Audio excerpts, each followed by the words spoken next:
Section 1, The Weight of Silk and Silence. The first thing Saralith noticed was the silence. Not the absence of sound, there was plenty of that, but the quality of it. The silence of a people who had never been ignored by the universe. The kind that assumed attention as a natural state, like gravity or light. The Hall of Binding rested at the heart of the Aurelian spire, a cathedral of living crystal grown rather than built. Translucent arches curved overhead like the ribs of a great celestial beast, refracting starlight into soft bands of blue and silver that slid across the polished floor. Every surface hummed faintly with bioenergetic resonance, responding to the presence of noble blood, her blood. Saralith of House Vale stood at the center of the dais, motionless as attendants finished the final adjustments to her ceremonial gown. The fabric clung to her tall, lithe frame like a second skin, woven from phase silk harvested from the upper atmospheres of Aurelian Prime. It shimmered faintly, responding to her pulse, her breath, her emotions. A living garment for a living symbol, she felt like a statue. Her skin, a pale cerulean shot through with faint iridescent veins, was meticulously polished with luminescent oils. The bioluminescent markings along her collarbones and temples glowed softly, indicating calm, or at least the appearance of it. Her elongated ears, elegant, tapered, unmistakably Aurelian, were adorned with ancestral sigils denoting her rank as first daughter of a high house. She did not tremble. Aurelian women did not tremble. Around her, the chamber filled with the elite of her species. High counselors, military strategists, matriarchs and patriarchs whose names carried the weight of centuries. Their robes flowed in complex layers of color and texture, each hue and pattern encoding status, alliances, bloodlines. A language of fabric and posture that every Aurelian learned before they learned to speak. At the far end of the hall stood the delegation from humanity. They did not glow, they did not shimmer or hum or resonate with the living architecture. They stood in sharp contrast to the organic elegance of the Aurelians, hard lines, matte fabrics, subdued colors, dark formal uniforms trimmed with silver bearing insignia of rank rather than lineage. Their presence felt dense, grounded, as if they occupied space more insistently than they had any right to. Saralith did not turn her head, but she was aware of him, the human. He stood slightly apart from the rest of his delegation as protocol demanded, tall, broad-shouldered in a way that suggested strength rather than ornamentation. His uniform fit him precisely, tailored for function, not display. No flowing robes, no living fabric, just clean lines and quiet authority. Commander Elias Ward, she knew his name, everyone did. He had risen through the Terran stellar fleet with a speed that unsettled even his own people. Strategic brilliance, they said, relentless under pressure, uncompromising in defense of civilian life. He had commanded evacuation corridors under fire, held orbital lines against impossible odds, and most troubling of all, earned the respect of non-human allies without ever seeming to ask for it. He was not beautiful by Aurelian standards, but he was compelling. Saralith hated that she had noticed. The binding was not about attraction, it was not about desire, compatibility, or affection. Those were indulgences for lesser houses, for species that still clung to romantic myths. This was about survival. The galaxy was changing. Borders that had remained static for generations were destabilizing. The Kareth Dominion pressed outward with predatory patience. Pirate coalitions had grown into proto-states, trade routes once considered inviolate were now contested with blood, and humanity, new, volatile, frighteningly adaptive, had become indispensable. The Aurelians possessed fleets of unmatched elegance and power, ships grown from crystalline lattices capable of bending energy in ways Terran engineers still struggled to comprehend. Humanity, however, possessed something else entirely: flexibility, a willingness to break doctrine, to improvise, to sacrifice. Together they were unstoppable, apart they were vulnerable. That was why she stood here. That was why she would bind herself, legally, biologically, politically, to a man she barely knew. A soft chime resonated through the hall as the High Matriarch stepped forward. Vilnara, ancient and luminous, her bioluminescence burning with the steady intensity of a star long past its youth but far from extinguished. "Let the binding commence," the matriarch intoned. The silence deepened. Saralith felt it then, the shift in the air as attention converged fully upon her, upon them. Commander Ward stepped forward. His boots made a sound against the crystalline floor, solid, real, a human sound in an Aurelian space. He stopped at the prescribed distance, posture straight, hands at his sides. His expression was composed, controlled, but not cold. His eyes, dark, alert, unmistakably human, lifted to meet hers. For a brief, treacherous moment, Saralith wondered what he saw when he looked at her. A prize, a political asset, a beautiful alien obligation. She had been trained not to care. Commander Elia's ward, the matriarch said. Do you present yourself freely and without coercion to this binding? I do, he replied. His voice was calm, deep, steady, no hesitation. And do you swear to uphold the terms of union as set forth by the Concordance of Species to protect the interests of House Vale and the Aurelian people as you would your own? I swear it. The matriarch turned her gaze to Serelith. First daughter Serelith Vale, do you accept this union in service to your house, your people, and the continued stability of this quadrant? Serelith lifted her chin. I accept. Her voice did not waver. Inside, something tight and unfamiliar coiled. The ceremonial attendants stepped forward, bearing the binding silks, long, luminous bands that would be wrapped around their wrists, encoding legal, genetic, and diplomatic data at the molecular level. Once affixed, the bond would be recognized by every major polity in known space, irrevocable without catastrophic consequence. As the first silk brushed her skin, Serelith felt a faint pulse, her biology responding to the presence of another species. The Aurelians were adaptable, but interspecies binding was still rare, controversial, and intensely scrutinized. She did not look away as the silk was wrapped around Ward's wrist as well. His skin was warmer than hers, she noticed despite herself. The final chord sounded. Resonance surged through the hall as the living crystal acknowledged the binding. Light flared briefly, then settled into a steady glow. It is done, the matriarch declared. By ancient law and mutual accord you are bound. Applause followed, polite, controlled, approval encoded in posture and light rather than sound. Serelith lowered her gaze as custom dictated. Commander Ward did not. She felt his attention like a physical presence, not intrusive, not demanding, simply there, steady, unyielding. As the formalities concluded and the hall began to empty, Serelith prepared herself for what came next. The private acknowledgement, the public reception, the endless analysis by diplomats and strategists on both sides. She had expected indifference from him, perhaps mild curiosity. What she had not expected was his voice, low and quiet, pitched so only she could hear.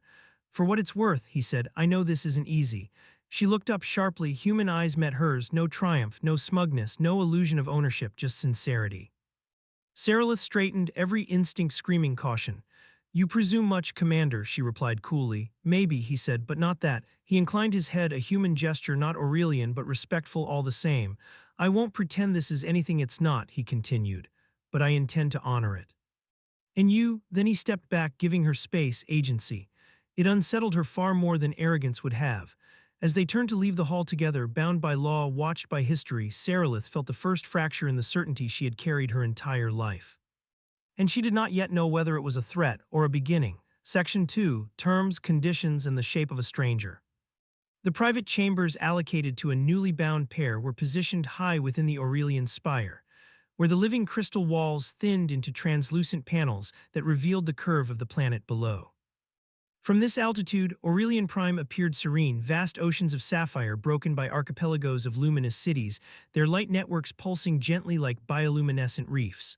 Serelith had grown up with this view. It had never felt smaller. The doors sealed behind them with a soft harmonic tone, confirming privacy. Diplomatic-grade shielding activated automatically, ensuring no listening devices, organic or otherwise, could intrude. Only then did Serelith allow herself to exhale. She moved first, crossing the chamber with long, fluid strides, her gown whispering against the crystalline floor. She removed the ceremonial sigils from her ears with practiced efficiency, placing them on a waiting plinth. The glow along her skin dimmed slightly, shifting from formal luminescence to something more subdued. Commander Ward remained where he was for a moment, as if waiting for instruction. Then slowly he removed his uniform jacket, folding it with care before setting it aside. Beneath it, his undershirt bore faint scarring at the collarbone, old healed marks that spoke of battles she had read about but never witnessed. He noticed her gaze. Occupational hazard, he said mildly. I did not ask, she replied. No, he agreed. You didn't. Silence settled between them, not the oppressive, status-laden silence of the hall, but something quieter, tentative. This was the moment most political bindings faltered, when the ceremony ended and the reality began. Serelith turned to face him fully. Let us be clear, she said, voice precise. This union exists for strategic purposes. You will not expect affection, nor will you presume intimacy beyond what is required for public cohesion. Ward met her gaze without flinching.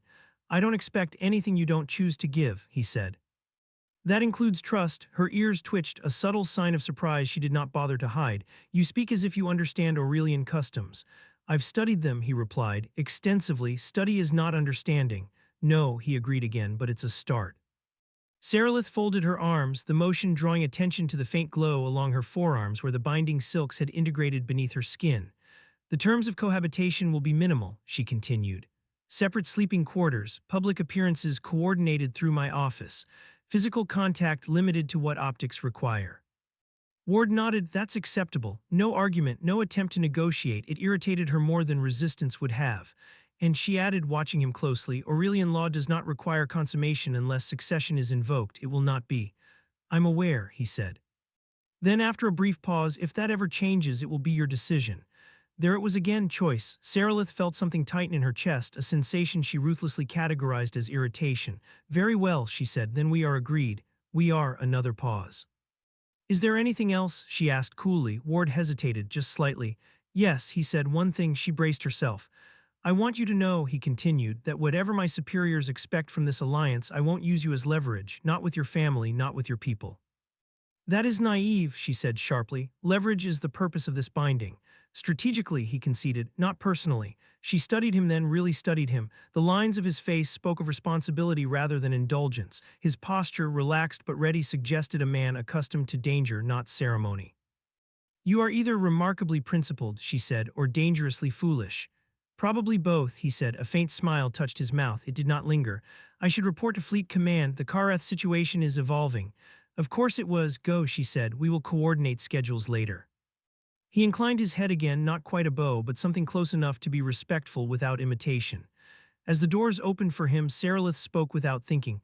Commander, he turned. You may call me Sarilith, she said, in private. Something shifted in his expression, not triumph, gratitude. Thank you, he said. You may call me Elias. Then he was gone. The doors sealed once more, leaving Sarilith alone in a chamber built for two. She stood there for several long moments, staring at the place where he had stood. Annoying, she decided. The Terran Fleet briefing room was all hard edges and holographic projections, efficient, utilitarian, utterly devoid of aesthetic indulgence. Elias preferred it that way. Beauty distracted, precision saved lives.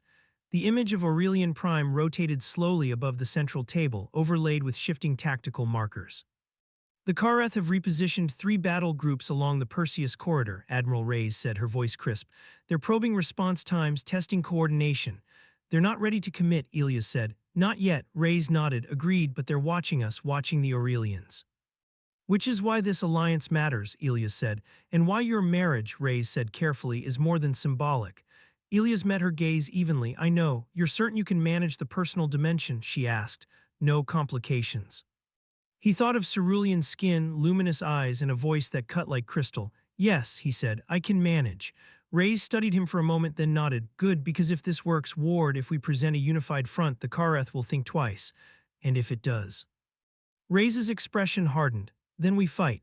Sarilith's days filled quickly, meetings with counselors, appearances alongside her new husband Elias, she reminded herself, in carefully staged environments designed to project unity. Holovids captured every gesture, every glance, every calculated proximity. She learned quickly how observant humans were. They noticed things Aurelians did not think to conceal. Elias adapted just as quickly. He learned when to stand half a step behind her, when to move beside her. He listened more than he spoke, but when he did speak, his words carried weight, direct, unadorned, and devastatingly effective. At a joint security council, when an Aurelian strategist dismissed human evacuation protocols as inelegant, Elias had responded calmly. Elegance doesn't save lives, he'd said. Speed does. The room had fallen silent. Sarilith had watched him then, the way he did not gloat, did not press the advantage. He simply stated a fact and moved on. It was effective and unsettling. The first time they dined together alone, truly alone, was 5 days after the binding. The chamber lights were dimmed to a soft twilight hue, the table set with a blend of Aurelian and human cuisine. Elias arrived precisely on time, dressed in civilian attire that emphasized function over fashion. You didn't have to come, Sarilith said as he took his seat. I wanted to, he replied. She raised an eyebrow. Why? Because alliances aren't built in council chambers alone. She considered that as she sampled the human dish he had chosen, a spiced grain and protein blend surprisingly complex. It is adequate, she admitted. He smiled faintly. High praise. They ate in silence for a time, not uncomfortable, merely new. May I ask you something? Elias said eventually.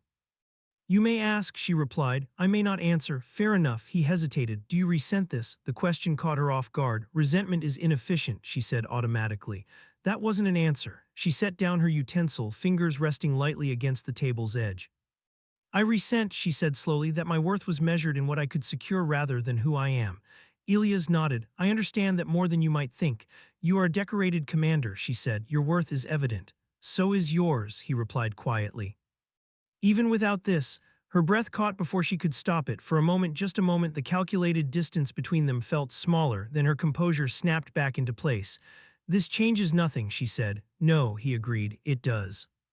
But as they rose from the table, Sarilith found herself thinking against her will that perhaps nothing changing was not the same as nothing beginning, and that thought frightened her more than any external threat. Section 3. Fire in the dark between stars. The attack began without ceremony, no declaration. No warning salvo, no dramatic challenge broadcast across open channels, just silence, then fire. Elias was in the command cradle of the TSF Resolute when the first alarm screamed to life.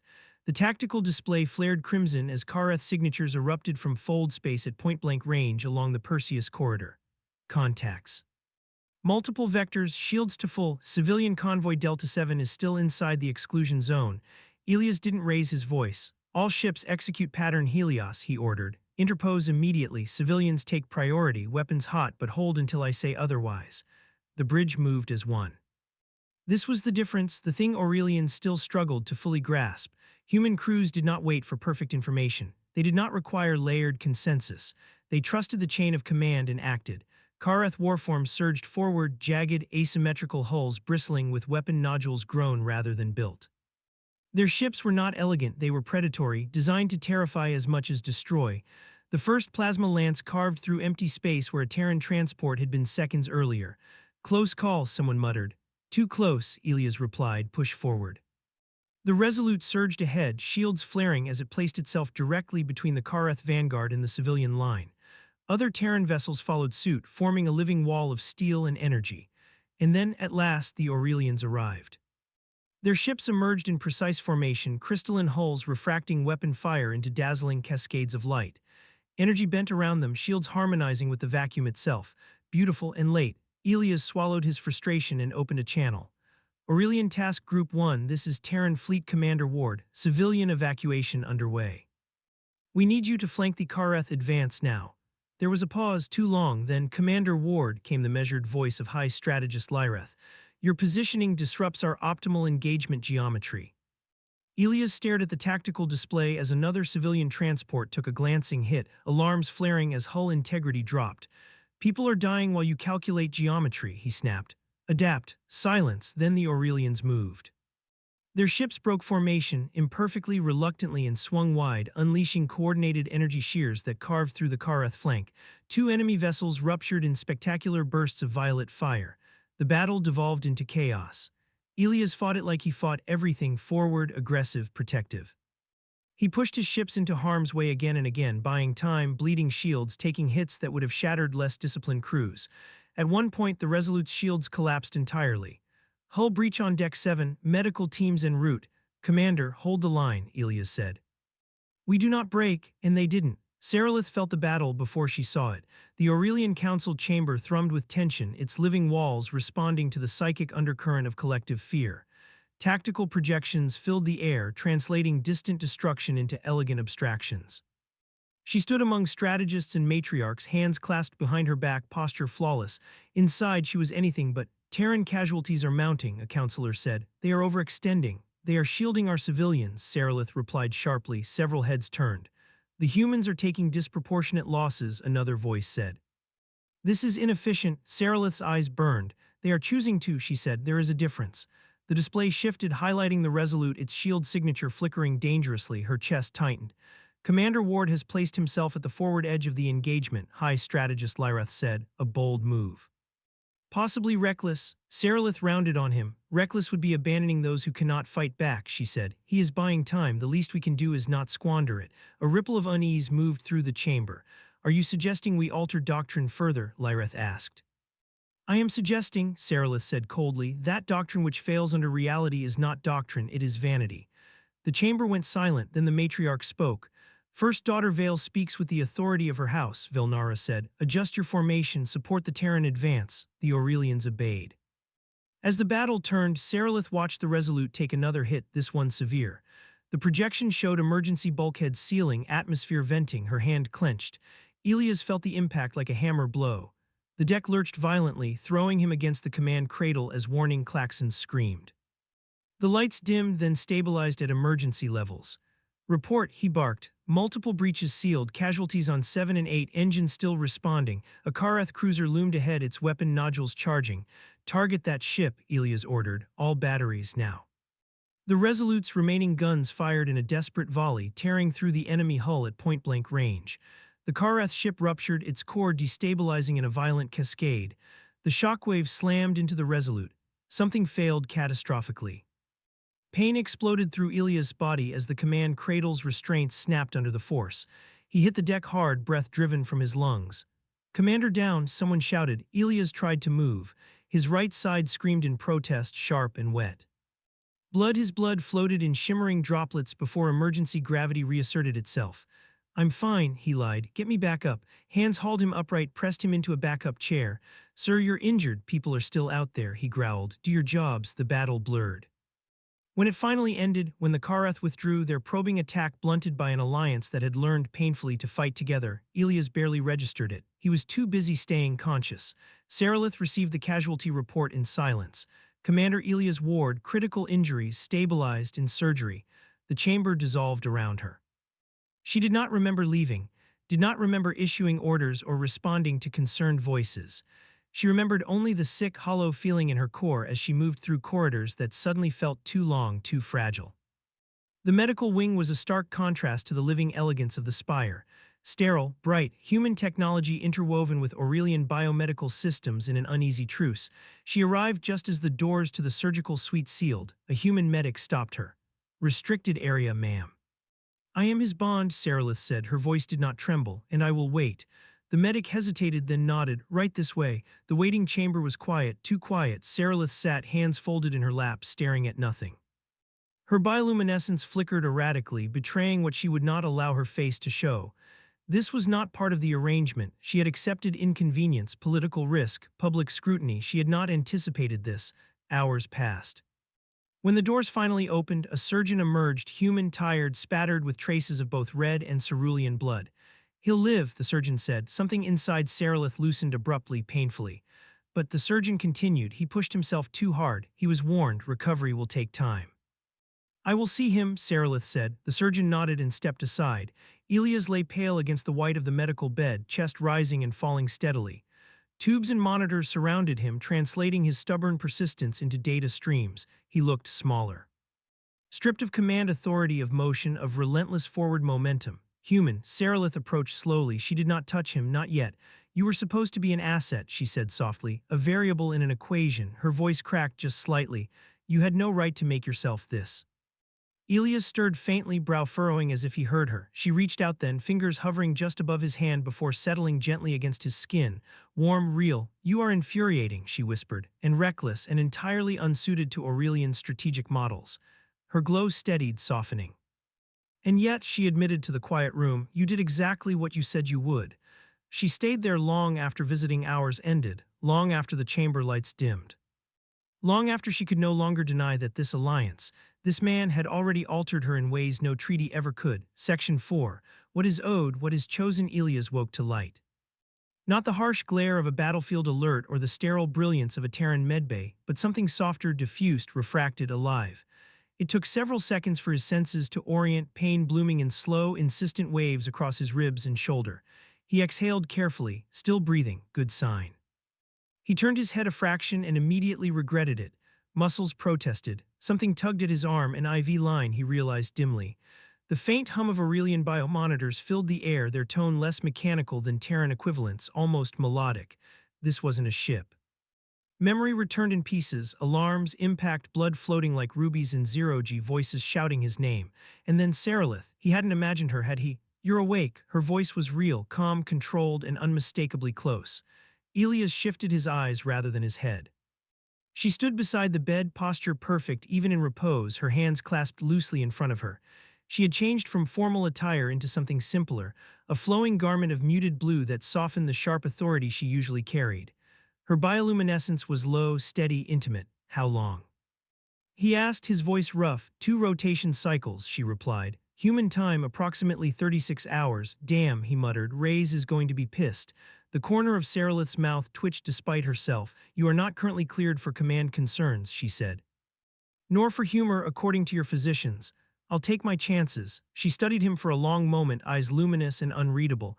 You disobeyed direct strategic advisement, she said finally. I did, he agreed. You placed yourself and your vessel between civilian transports and enemy fire. Yes. You nearly died. He met her gaze, unflinching. They didn't. Silence stretched between them, taut as a drawn filament. That is not how Aurelians fight, she said. I know. That is not how Aurelians think. I know that too. She stepped closer, close enough that he could see the fine patterns of light beneath her skin, shifting subtly with her emotions despite her control. And yet, she said quietly, your way worked. He shrugged carefully, wincing. Sometimes doing the wrong thing fast beats doing the right thing too late. Her ears flicked, a tell he was beginning to recognize. You make a habit of challenging foundational assumptions, she said. It is disruptive. Occupational hazard, he echoed her earlier words, her gaze softened just a fraction. You were warned, she said. The Aurelians delayed because your positioning disrupted their projections. If you had waited, more people would have died, he said simply. She looked away. That hurt more than the physical pain. I did not come here to argue doctrine, Saralith said, nor to commend you. Then why are you here? She hesitated. The hesitation mattered. Because, she said at last, you are bound to me, and because I needed to see for myself that you lived. Ilias' chest tightened, not from injury this time. Well, he said gently, I'm hard to kill. That, she replied dryly, is becoming evident. Another silence settled, different now, less guarded, more fragile. You stayed, he said. Yes, you didn't have to, I am aware. He watched her carefully. You could have sent an aide, yes, but you didn't. No. Something unspoken hung between them, heavy with implication. Saralith, he said, choosing the moment with care, if I is a complication you don't want, she turned back to him sharply. You presume again, she said. He held up his uninjured hand, slightly placating. I'm just saying this alliance works even if we keep this strictly professional. You don't owe me anything beyond that. Her eyes burned. That is where you are wrong. He frowned. I didn't save those people so you'd feel indebted. I know, she said. That is precisely the problem. She paced a few steps away, hands clasped tightly behind her back now, her glow flickering. Aurelian culture is built on exchange, she continued. Obligation, balance, every action creates a debt that must be acknowledged. And humans, she stopped. Humans, she said slowly, act as though some things should not be accounted for. Some things shouldn't be, he replied. She faced him again, something raw breaking through her composure. You did not calculate risk versus gain, she said. You did not weigh lives against outcomes. You chose without guarantee, without assurance that strangers mattered more than strategy. Yes, that is not rational. No, he agreed. It's human. The word hung between them, suddenly heavy with meaning. You frighten my people, she said softly. I know, you frighten me. He absorbed that without flinching. Because I'm unpredictable, because, she said, voice barely above a whisper, you make me question things I was taught were immutable. He said nothing, he let her speak. I was raised to believe duty eclipses desire, Saralith continued. That personal inclination is noise, something to be disciplined out of us. Our worth is measured in what we secure for the collective. And now, she said, eyes locking onto his, I find myself unsettled by the possibility that choice may matter.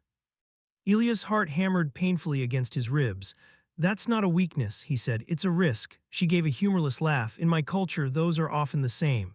She stepped closer again, stopping just beside the bed. Close enough that he could feel the faint warmth radiating from her, could see the subtle pulse of light beneath her skin. You told me you would honor this union, she said, and you have beyond what was required. I meant it. I believe you. The admission felt monumental. Which leaves me, she said, with a question I do not know how to answer. Ilias waited. What do you want from this? She asked. From me. His breath caught. He could have deflected.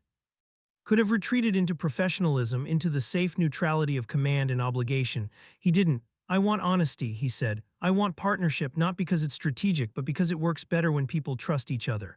She studied him intently, and personally, she pressed. He swallowed. Personally, he said, I want whatever you're willing to explore at your pace. No more, no less, no claim, no demand, choice again. Saralith closed her eyes briefly, as if steadying herself. When she opened them, her glow had shifted, warmer, more complex, threaded with hues that spoke of curiosity rather than control. You will recover here, she said, under Aurelian care. Is that an order? He asked lightly. It is a decision, she replied. Mine. She reached out then, not hesitantly, not ceremonially, and placed her hand over his. Her skin was cool compared to his but not cold. The contact sent a subtle shiver through him, not of fear but of awareness. "This does not mean I am prepared for intimacy," she said. "Our cultures diverge sharply in this regard." "I understand," he said immediately, but she continued, "It does mean I am willing to learn." Elia's grip tightened gently around her fingers. "Whenever you're ready," he said. Her bioluminescence flared softly, then settled. "Rest," she said, withdrawing her hand with deliberate care. "You will need your strength. The galaxy does not pause for personal revelations." He smiled faintly. "Does it ever?" She paused at the doorway, glancing back at him. "No," she said, "but perhaps it can be navigated differently." Then she was gone. Elias lay back against the pillows, pain and exhaustion finally catching up with him, but beneath it all something steadier had taken root. Not victory, not certainty, but the fragile, dangerous promise of something chosen rather than imposed. Section 5. Pressure Points and Fault Lines. Recovery, Elias learned, was a relative concept. Aurelian medicine was astonishing, biocrystalline lattices woven through damaged tissue, nanoscopic symbionts guided by harmonic fields rather than code, but it was also uncompromising. His injuries were healing rapidly, yes, but the physicians were adamant. No command duties, no combat simulations, no just checking in with fleet operations. Saralith enforced the restriction with infuriating efficiency. "You are not cleared," she said calmly when he attempted to access a tactical display from the recovery suite. "I can sit up now," he argued. "That's practically a miracle by human standards." "You collapsed twice while attempting to sit up," she replied. "That is not a miracle, that is stubbornness. Same thing sometimes." She gave him a look that could have stripped paint from a bulkhead. He sighed and leaned back against the cushions. "You realize I'm going to be insufferable once I'm fully functional." "I am already accounting for that," she said dryly. Despite the ban, information found its way to him because information always did.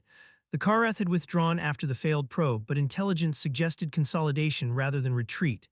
Border worlds were fortifying, trade routes were being rerouted. Everyone was waiting for the next move, and everyone was watching the alliance. Which meant they were watching them. Saralith's public schedule intensified. Joint appearances, strategic councils, ceremonial events designed to project unity and stability.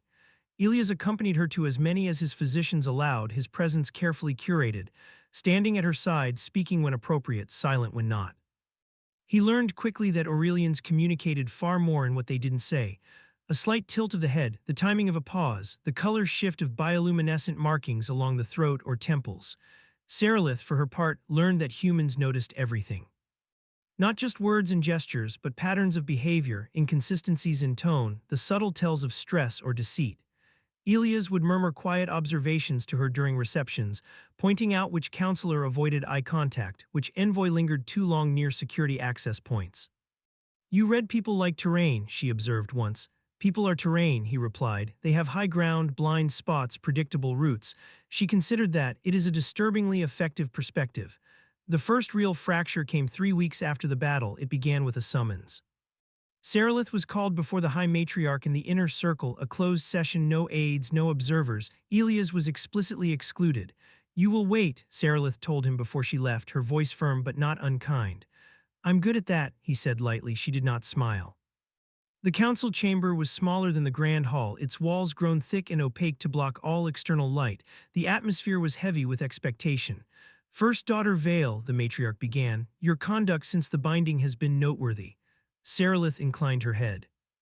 "I act in the interests of our people, so you say," High Counselor Threx replied. "Yet there are concerns, state them."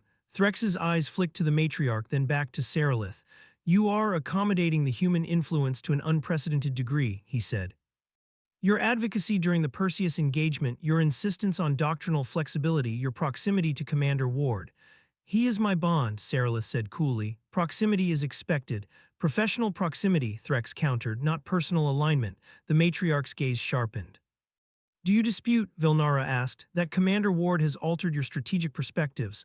Saralith met her eyes unflinchingly. "I dispute the implication that adaptation is weakness," she said.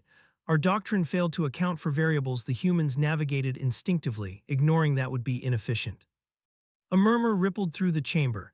"You speak as though human instincts should guide Aurelian policy," Threx said. "I speak," Saralith replied, "as one who has witnessed the cost of rigidity." The matriarch leaned forward. "And what of succession?" Velnara asked quietly. The question landed like a physical blow. Succession is not currently invoked, Saralith said carefully, but it could be, the matriarch pressed. The alliance would be cemented. Saralith felt something cold coil in her chest. You propose, she said slowly, that my body become an instrument of policy. That is not new, Threx said bluntly. It is tradition. Saralith's bioluminescence flared sharply, a rare breach of composure. Tradition, she said, does not grant you ownership of my consent. Silence fell. The matriarch regarded her for a long moment. You are changed, Vilnara said. The human has altered you. Saralith straightened. I have been revealed, she said. There is a difference. When she left the chamber, her pulse was racing not with fear but with fury and with resolve. Elias knew something was wrong the moment she returned.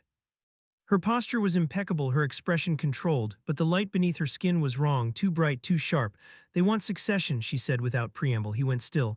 Now, he asked quietly. They call it consolidation, she replied. They call it inevitability. And you, he asked. She turned to him, eyes blazing. I call it coercion, he exhaled slowly. They didn't ask you, he said. It wasn't a question. No, he nodded once. Then the answer is no. She stared at him. It is not that simple. It is, he said firmly. No one gets to decide that for you. You say that because in your culture. I say that, he interrupted gently but decisively, because it's wrong. Her breath hitched. You are asking me, she said, to defy my people. I'm asking you, he replied, to choose yourself. She turned away, pacing the chamber, hands clenched. You do not understand the consequences, she said. This could fracture internal unity, undermine my house, weaken our negotiating position. And forcing you would strengthen it, he asked. She stopped. No, she admitted, but it would be familiar. He approached her slowly, careful not to crowd her. Saralith, he said, I didn't marry you to turn you into a symbol or a resource or a bargaining chip. Her voice was barely audible. Then why did you? He hesitated just long enough for honesty to outweigh caution. Because, he said, I believed partnership mattered, and because I thought you deserved someone who would stand with you when it became inconvenient. She turned back to him, searching his face for something: deceit, manipulation, ambition. She found none. Instead, she found something far more dangerous: consistency. This path, she said slowly, will place us in direct opposition to powerful interests. He nodded. I know, and you will not retreat. No, her bioluminescence shifted again, deepening, warming. Then, she said, we will face it together. The words settled between them, not a vow, not a promise, but a decision. Outside the chamber, the galaxy continued its slow, inexorable slide toward conflict. Inside, two individuals bound by law but now finally aligned by choice, prepared to test whether an alliance built on consent could survive a universe accustomed to coercion. Section 6. Lines that once crossed cannot be unseen. War does not arrive all at once, it seeps. It infiltrates supply chains, fractures trust, corrodes assumptions long before the first decisive blow is struck. By the time the Kareth launched their full offensive, the galaxy had already been at war for months, most of it fought in council chambers, trade embargoes, and intelligence shadows. When the shooting truly began, it felt almost like a formality. Elias stood once more on the bridge of the Resolute, his injuries healed enough to return to duty, though the Aurelian physicians had made their displeasure abundantly clear.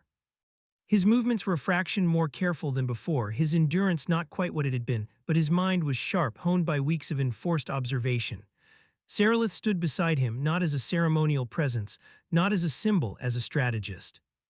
The joint command deck was a study in contrast. Terran officers in dark, utilitarian uniforms, Aurelians in flowing robes whose hues shifted subtly with their emotional and cognitive states. Holographic projections layered over one another, Terran tactical grids intersecting with Aurelian probability lattices. And in the center of it all, two figures who had learned painfully and deliberately how to translate between worlds. The Karath are committing, Elias said, indicating the forward projection. No more probes, this is a full-scale push toward the Lyrian nexus. They believe we will fracture under sustained pressure, Saralith replied. They have studied our historical responses to prolonged conflict. And humanity, she glanced at him. They have studied yours as well, she said. They expect exhaustion, overextension, internal dissent. Elias smiled thinly. They're half right. Saralith's eyes glowed with something like anticipation. They underestimate, she said, our capacity to adapt when adaptation is no longer theoretical. The first battles were brutal. Kareth fleets struck at border worlds with ruthless precision, targeting infrastructure rather than military assets. Power grids collapsed. Orbital habitats were besieged. Civilian populations were used as leverage, as bait. And each time the Terran-Aurelian alliance responded, not perfectly, not without cost, but together. Elia's coordinated rapid response strike groups, Terran ships pushing into danger to extract civilians while Aurelian vessels provided overwhelming fire support. Seralith recalibrated Aurelian doctrine on the fly, authorizing deviations that would have been unthinkable months earlier. Your formations are too rigid here, Elias said during one heated exchange. They're exploiting predictability. And your ships expose themselves excessively, she countered. You assume losses are acceptable. They are, he said quietly, if it means others live. She looked at him, then back at the display. Then, she said, we will compensate. And they did. Where Terran vessels advanced, Aurelian shields bent around them. Where Aurelian formations faltered, human improvisation filled the gaps. They began to fight not as two forces aligned by treaty, but as a single organism, each compensating for the other's weaknesses. The galaxy noticed, so did the opposition. The first time Seralith went to Elia's quarters after a joint operation, it was not planned. The battle had been costly. Aurelian casualties higher than anticipated. Terran losses within acceptable parameters, by human standards anyway. Seralith found herself standing outside his door, her composure frayed in a way she would never have permitted herself to acknowledge publicly. She hesitated. Then she activated the panel. Elias opened the door almost immediately, as if he had been expecting her. You're bleeding, he said, eyes immediately tracking the faint shimmer along her side where a plasma graze had breached her armor. It is superficial, she replied automatically. Sit, he said, already moving to retrieve a medkit. She allowed herself to be guided inside, the door sealing behind them with a soft hiss. The quarters were sparse, functional, lived in. No ornamentation beyond a single Terran artifact mounted on the wall, a small, battered insignia plate from a ship long since decommissioned. You keep relics, she observed. Reminders, he said, of people who didn't make it. He knelt in front of her, hands steady as he worked to treat the wound. His touch was careful, professional, but not detached. She felt it acutely, every point of contact sending subtle signals through her nervous system that Aurelians were not conditioned to ignore. You should have stayed planetside, he said quietly. You're too valuable. Her eyes snapped to his. So are you, she said, yet you returned to the front. That's different. No, she said firmly. It is not. He met her gaze, something intense and unguarded passing between them. You could have died today, he said. So could you, she replied. The air between them felt charged, heavy with everything they had not yet named. Elias, she said, testing the sound of his name in this space, stripped of rank and audience. If I had fallen, if this alliance had lost me, what would you have done? The question surprised him. I would have finished the war, he said after a moment. And I would have mourned you. Her bioluminescence flared, then softened. That is not how Aurelians speak of loss, she said. How do they, in terms of impact, of what is lost to the collective? And you, she hesitated, I would have mourned you, she said. Not because of what your death would cost the Alliance, but because of what it would cost me.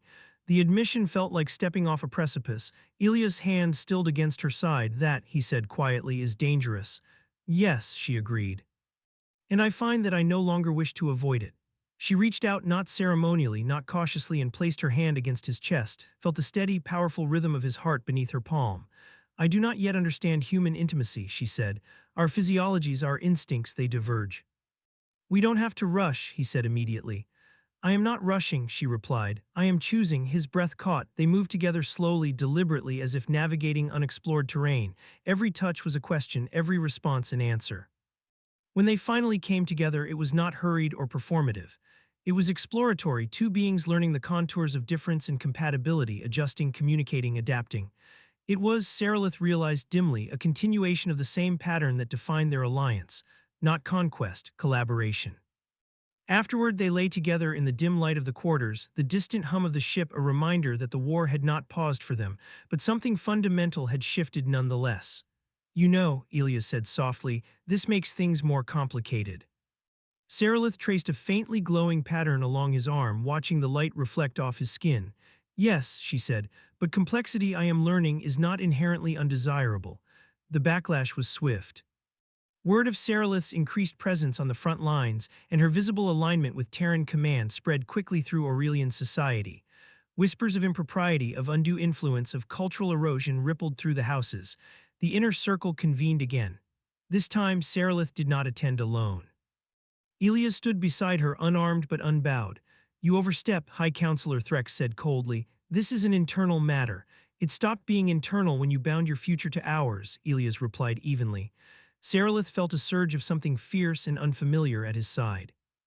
The war has revealed truths we can no longer ignore, she said to the council. Our survival depends not on purity of tradition but on integrity of choice. And what of succession? Threx pressed. What of the alliance's permanence? Sarilith did not look away. If succession is to occur, she said, it will be because I decide it is right, not because you demand it. Murmurs erupted. You would risk everything for personal sentiment, Threx sneered. No, she replied. I would secure everything by ensuring this alliance is built on consent rather than coercion. A structure forced will fracture, one chosen will endure. The matriarch watched her intently. And if the humans withdraw, Vilnara asked. Elias spoke before Sarilith could. We won't, he said simply. The matriarch's gaze shifted to him. Why? She asked. Because, Elias replied, we don't abandon partners who stand with us when it's hard. Silence followed, then slowly the matriarch inclined her head. Then, she said, perhaps the universe is changing faster than we believed. The war reached its crescendo not long after, a decisive engagement at the Lyrian Nexus, where Kareth forces attempted to break through and isolate the core systems. The Alliance responded with everything it had. The battle was vast, chaotic, terrifying. And when it ended, the Kareth were broken, not annihilated but checked, their advance halted by a coalition that had learned how to fight as one. In the aftermath, as the galaxy took stock of what had been lost and what had been preserved, Sarilith and Elias stood together on the observation deck of the Resolute, watching stars drift past. We survived, Elias said. For now, Sarilith replied. She turned to him, her expression thoughtful. The council will press again, she said, for succession, for permanence. He nodded. And what do you want? She considered the question carefully. I want, she said, to build something that is not dictated by fear or expectation. He smiled softly. That sounds like a long-term project. Yes, she agreed. One I am willing to undertake, together. Section 7. What endures asterisk peace did not arrive with celebration. There were no galaxy-spanning ceremonies, no universal declarations of victory. The Kareth retreated behind borders scorched by their own overreach, licking wounds and recalibrating ambitions. Trade lanes reopened cautiously. Refugees returned to worlds that bore the scars of orbital fire and hurried reconstruction. The war ended the way most wars did, quietly, unevenly, with consequences still unfolding. For Sarilith and Elias, the aftermath was more complex than any battlefield. The alliance they had helped forge held stronger than projected, more resilient than anticipated. Joint command structures were formalized, mixed crews became standard. Human adaptability and Aurelian precision evolved into a hybrid doctrine studied across known space, and with stability came scrutiny. The Aurelian inner circle convened for what many expected to be a reckoning. Sarilith stood before them once more, her posture unyielding, her bioluminescence calm and steady. Elias stood at her side, not as a commander this time, but as her bond. You have altered the trajectory of our civilization, High Counselor Threx said, his voice edged with something that might once have been disdain but now sounded suspiciously like resignation. Our traditions have bent in ways they have not for millennia. They have not broken, Sarilith replied. They have been tested, and succession, Threx pressed, you cannot deny its strategic value. Sarilith did not hesitate. I do not deny it, she said. I reject compulsion. The matriarch rose slowly, the chamber quieting at once. For generations, Vilnara said, we believe stability was achieved through control, through the careful arrangement of lives and lineages. Her luminous eyes fixed on Sarilith, you have demonstrated another path. A ripple of unease moved through the council, one built on consent, the matriarch continued. On partnership rather than possession. She turned her gaze to Elias. Human, she said, you have disrupted us. Elias inclined his head slightly, respectfully. A few counselors bristled, others watched with open curiosity. The question before us, Vilnara concluded, is not whether this union serves the alliance. That is beyond dispute. The question is whether we will acknowledge that power can exist without coercion. Silence stretched, then one by one the counselors inclined their heads, not all in agreement, but enough. The matter of succession, the matriarch said, will be deferred permanently. Should it occur, it will be by mutual decision alone. Sarilith exhaled slowly, deliberately. A line had been crossed and could not be uncrossed 5 years later. The Galactic Academy of Strategic Relations stood on neutral ground, neither human nor Aurelian territory, but a convergence point designed to embody the principles that had ended the war. Its halls echoed with a dozen languages. Its architecture blended hard Terran angles with flowing Aurelian forms, metal and crystal grown together rather than competing. Sarilith walked its corridors with practiced ease, her robes simpler than those of her youth, her authority no less absolute for it. Elias walked beside her, now bearing insignia that marked him not only as a veteran of the war, but as one of its architects. Your lecture drew standing room only, Elias remarked. Fear remains a powerful motivator, she replied dryly. Students are eager to understand how close the galaxy came to collapse. And how it didn't, he added. They entered the lecture hall together, greeted by a sea of faces, human, Aurelian, and beyond, cadets, diplomats, analysts. The next generation, watching them with the kind of attention once reserved for myth, Saralith began. History often frames war as inevitability, she said, her voice carrying effortlessly. A consequence of irreconcilable differences. This is a comforting lie. War is a failure of imagination. Elias stepped forward as she paused. Our alliance succeeded, he said, not because we were the strongest or the most advanced, but because we stopped trying to force uniformity. We learned to trust differences. A student raised a hand, Aurelian Young, her bioluminescence flickering with curiosity. Is it true, she asked, that your union began as a political obligation? Saralith glanced at Elias. He smiled faintly. Yes, and that it became something else. The student pressed. Saralith considered the question. Yes, she said simply, because obligation does not preclude choice. But choice must be reclaimed. The hall was silent. After the lecture, as students dispersed in animated clusters, Elias found Saralith standing near the observation window overlooking the academy gardens. Bioluminescent flora intertwined with Terran greenery, thriving in careful balance. You were thinking, he said. I often am, she replied. It is a difficult habit to break. He leaned beside her. They're asking again, he said quietly. She nodded. I know. This time, the question of succession came not from pressure or fear, but from possibility, from stability. From a future that no longer felt fragile. Saralith rested her hand against the glass. For most of my life, she said, I believed my value lay in what I could secure for others. And now, Elias asked. And now, she said, turning to him, I find myself wondering what we might create, not because we must, but because we choose to. He took her hand. No deadlines, he said, no expectations. Her bioluminescence warmed, soft, and luminous. Agreed, she said, but perhaps no avoidance either. 10 years later, the child's laughter echoed through the garden. He was fast, faster than Elias had expected, but then he supposed that should not have surprised him. The boy's cerulean skin shimmered faintly as he ran, human muscle and Aurelian adaptability working in seamless concert. Stay where I can see you, Elias called. I am visible, the child protested, his bioluminescence flaring brightly in defiance. Saralith laughed, a sound that still caught Elias off guard even after all this time. He is technically correct, she said. Their son, Cale Wardvale, skidded to a stop near a cluster of firelight blooms, crouching to examine the softly glowing petals.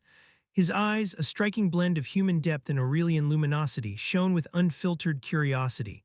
Father, he called, did you really fight in the war? Yes, Elias said, kneeling beside him, but I hope you never have to. Cale frowned thoughtfully. Then why learn strategy? Saralith joined them, resting a hand on Cale's shoulder. So that, she said, you may prevent wars rather than fight them. Cale considered this, then nodded solemnly, as only children could. That seems better, he decided, and returned to his exploration. Elias watched him go, emotion tightening his chest. Worth the risk, he asked quietly. Saralith leaned against him, her presence a familiar constant now. Every moment, she said. As dusk settled over the academy grounds, human and Aurelian lights blending seamlessly into the growing night, Saralith reflected on the path that had brought them here. A marriage born of necessity, an alliance forged in fire, a partnership sustained by choice. The universe had not become safer. But it had become more honest. And for the first time in her life, Saralith felt certain that what endured was not tradition, nor power, nor fear, but the courage to choose one another again and again in a galaxy that demanded nothing less.